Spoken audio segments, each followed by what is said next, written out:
Bienvenidos a Pulso Geopolítico. Vivimos un momento internacional singular, acaso más enrevesado y frágil que ninguna otra etapa reciente de la historia contemporánea.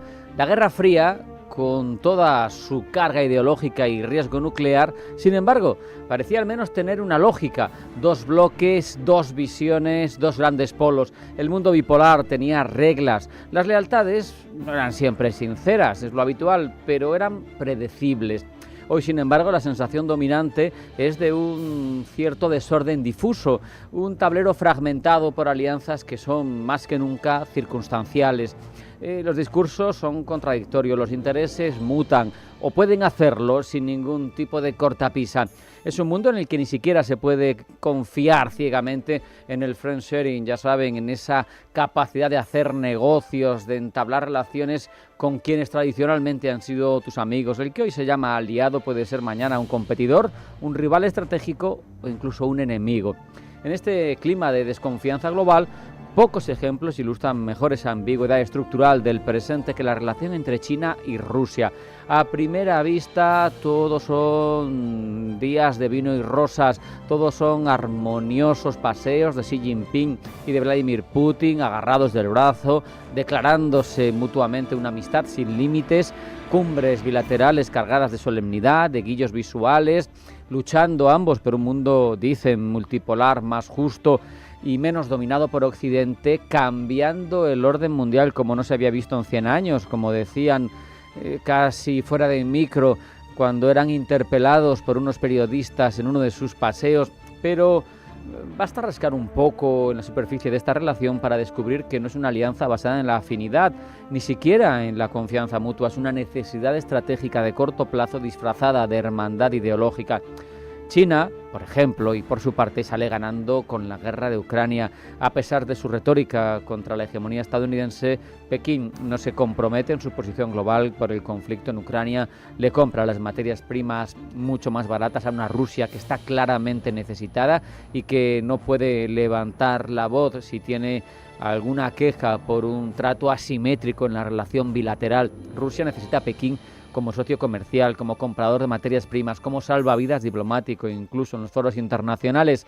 Sin embargo, de puertas para adentro, en el Kremlin, en los despachos de la actual KGB, documentos internos filtrados por los servicios de inteligencia rusos revelan que el ejecutivo de Putin ya ha activado mecanismos de contrainteligencia específicos para intentar frenar los avances de Pekín, porque reconocen que aunque la apariencia de las relaciones con China es amistosa, al final, estratégicamente, representa una amenaza de largo plazo. China, recordemos, tiene una forma de pensar milenaria, conforme a su tradición de pensamiento, de historia y de ideología, que habla de largos plazos, tanto hacia adelante como hacia atrás. Y China no ha olvidado los tratados desiguales firmados con Occidente, ni los de Nankín con las potencias ahora occidentales, ni los firmados con la Rusia zarista en el siglo XIX, que la obligaron a ceder vastísimos territorios en Siberia y en Extremo Oriente. Hoy, con una Rusia débil, distraída en Ucrania, aislada de los apoyos occidentales, surgen sectores extremadamente nacionalistas dentro del Partido Comunista Chino que vuelven a agitar la idea de revisar esos acuerdos. Aparecen mapas oficiales chinos que reclaman discretamente territorios que están hoy bajo soberanía rusa, regiones fronterizas, Vladivostok, y todo con activistas chinos intentando rescatar vestigios históricos que sirven como base para un relato reivindicativo. Por lo tanto, la supuesta amistad sin límites no es tal. Tiene límites y bastante claros. China no quiere un socio igual. China quiere una Rusia útil, debilitada, funcional a sus ambiciones globales y que no les moleste. Este tipo de relaciones, como vemos, alianzas de conveniencia, disfrazadas de fraternidad, están multiplicándose en el mundo actual. Estamos asistiendo al final de una era que está marcada por la hegemonía clara de una sola potencia y el nacimiento de otra era donde nadie domina del todo, donde las potencias medianas aspiran a jugar un papel relevante y donde, ¿cuál es la norma?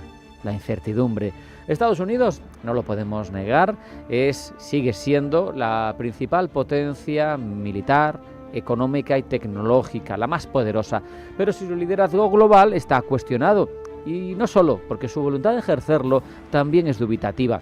China quiere ocupar un lugar central, pero siempre desde el pragmatismo extremo, sin comprometerse con nadie más allá de lo necesario, sin conquistas de territorio, sin que quede muy claro qué es la que manda. Rusia intenta evitar, que al final está dirigiéndose hacia la irrelevancia, y la Unión Europea pues se debate entre esa búsqueda ya sempiterna de la autonomía estratégica y una dependencia transatlántica de la que no termina de deshacerse.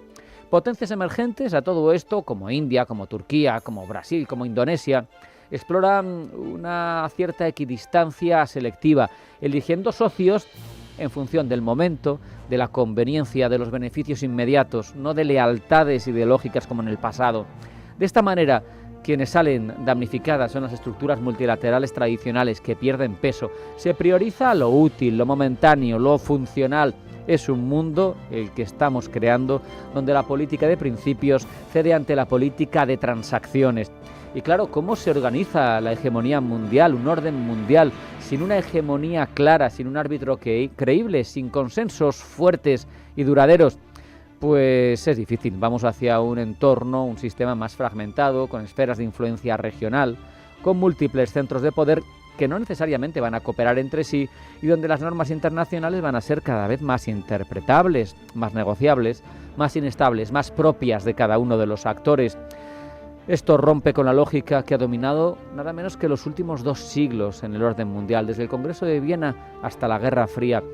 El caso es que estamos ante una realidad que, parafraseando a Zygmunt Bauman, parece que tenemos por delante un orden mundial líquido en el que el poder será más distribuido, más difícil de ejercer y además más fácil de perder. La única lealtad de este siglo XXI parece la que cada uno de ellos, la que cada uno de los países en el concierto internacional tiene consigo mismo.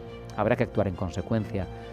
Vamos a hacer un alto en el camino, una pequeña parada. A la vuelta vamos con los titulares de la información geopolítica de la jornada que elabora Blanca del Tronco.